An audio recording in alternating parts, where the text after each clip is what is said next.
ইচ্ছাকৃতভাবে নামাজ না পড়ার ভয়াবহতা কি? ইচ্ছাকৃতভাবে নামাজ না পড়লে আপনি শুধু পরকাল নয়, দুনিয়াতেও 5টি জিনিস হারাবেন, যা টাকা দিয়ে কিনা সম্ভব না। কি সেই ক্ষতিগুলো? চলুন এই ছোট্ট ভিডিওতে আমরা দেখে নেই। 1. ঈমানের নূর ও পরিচয় হারানো। রাসূল সাল্লাল্লাহু আলাইহি ওয়াসাল্লাম বলেছেন, মুমিন এবং কাফিরের মধ্যে পার্থক্য হল নামাজ ত্যাগ করা।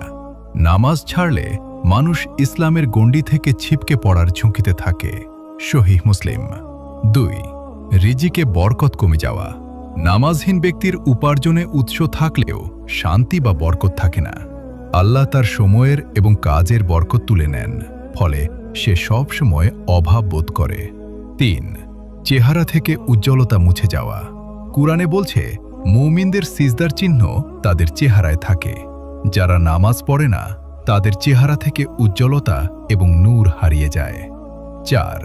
কবরের ভয়াবহ আযাব। রাসূল সাল্লাল্লাহু আলাইহি ওয়াসাল্লাম মিরাজের রাতে দেখেছেন, এক ব্যক্তির মাথা পাথর দিয়ে চূর্ণ বিচূর্ণ করা হচ্ছে। জিব্রাইল আলাইহিস সালাম জানালেন, এটি ওই ব্যক্তি যে ফরজ নামাজ না পড়ে ঘুমিয়ে থাকত। সহিহ বুখারী। 5. কিয়ামতে ফেরাউন হামানদের সাথে হাসর।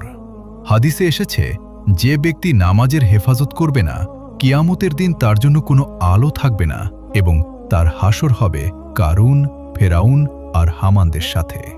ভাই ও বোনেরা, দুনিয়ার সব কাজ পড়ে থাকবে, কিন্তু কবরে প্রথম প্রশ্ন হবে নামাজ নিয়ে। তাই আজই তওবা করে নামাজের দিকে ফিরে আসুন। ভিডিওটি শেয়ার করে অন্যদের সতর্ক করুন।